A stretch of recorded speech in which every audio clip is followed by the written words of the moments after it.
In this video, I will be analyzing one of my recent gameplay featuring a trending meta reroll comp. I'll break down everything you need to know, from the basic terms to detailed strategies. Let's start. Our final team will feature 4 Incantors and 4 Preservers, with Syndra as the main carry, supported by Karma and Milio. Wukong will be our primary tank. So, when should you play this comp? If you see an early reroll based augment, if you get multiple copies of Syndra and Wukong. Most importantly, if you are the only player aiming for this comp in the lobby. Early game, stage 1 to 3. Goal, aim for an early losing streak to build up gold. Items, look for items to build Gnasher's Tooth for Syndra and Gargoyle Stoneplate for Wukong. Augments, choose economy or reroll based augments like Trade Sector for free rerolls every round. Scout your opponents to ensure you're not being contested. If you are, follow the variations provided later in this summary. Mid-game, stage 3 to 4. Level 6 strategy. Roll for copies of Syndra and Wukong. Aim to activate the 4 Incantor synergy with Karma. Keep at least 30 gold while rolling to maintain the economy. Items, equip Syndra with carry items, Gnasher's Tooth, Jeweled Gauntlet, and Wukong with tank items, Gargoyle Stoneplate. Once you get high-cost units like Karma, Rockin, and Morgana, move to level 8. Late game, stage 5+. Level 7 strategy. Continue rolling for Syndra and Wukong to max them out. Add Rockin to activate 3 Preserver synergy. Keep your economy healthy by maintaining 50 gold. Level 8 and beyond. Aim to activate 4 Incantor and 4 Preserver synergies. Karma can be the secondary carry. Ensure you have 4 Incantor synergy activated. At level 9, activate the 4 Preserver synergy. Excessive tank items go to Rockin, and other excess items can be given to Milio or Morgana. If you reach level 10 or get a Tactician Crown, add Milio to activate Scholar and Fairy traits.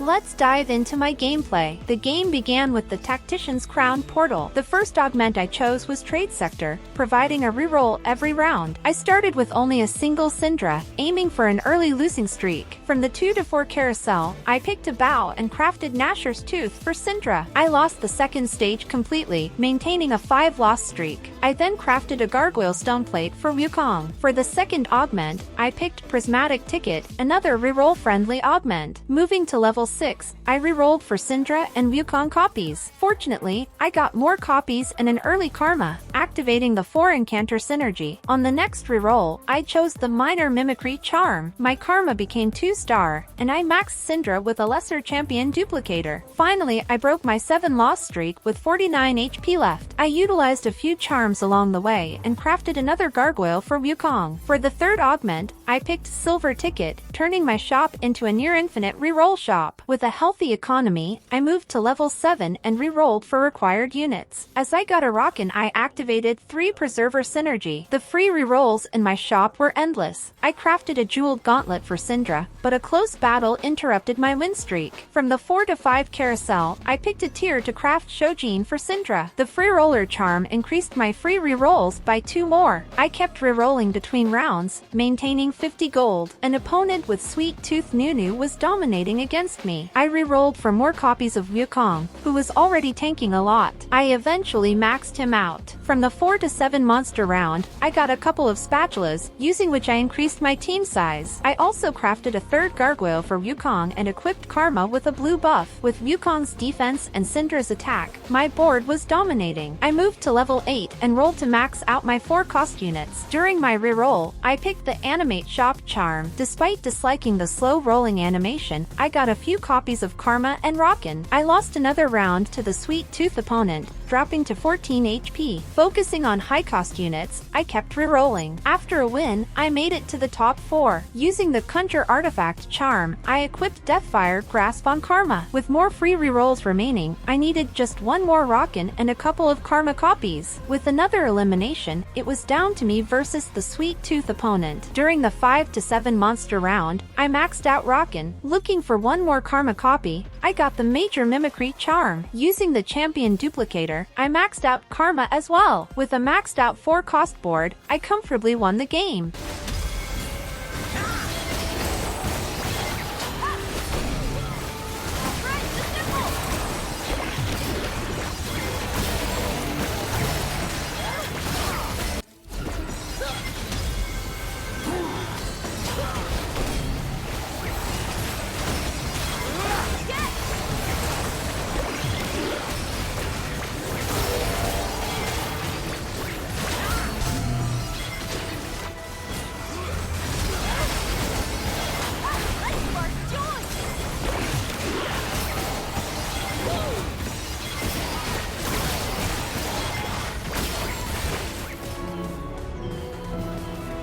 As you witness the comp's dominance, let's summarize how to play this comp. Variations and flexibility. If you're contested, switch to a Vanguard-based board with Mordekaiser and Rumble. Add Nami for the Eldritch trait if you can't max out Wukong. Positioning tips. Place Wukong in the front as the main tank. Protect Syndra by positioning other units around her. Use positioning to counter opponents' comps and strategies. Summary. Early game, aim for a losing streak and gather key items. Mid-game, roll for key units at level 6, maintain economy. Late game, max out key units, adapt to the lobby, and position strategically. Final thoughts. Focus on economy and strategic rolling. Adapt to your opponents and stay flexible with your comp. Practice makes perfect, so keep trying and learning from each game. Also beware of the slow roll shapeshifter comp, which is a variation of this comp. In a future video, I will do a detailed analysis of this comp with another gameplay. Flexibility in the final stages and positioning are key to standing out from an average player. That brings us to the end of this video. Hope you learned something new. Try out this strategy and let us know how it works for you in the comments. For more interesting content, subscribe to our channel, Itemswap.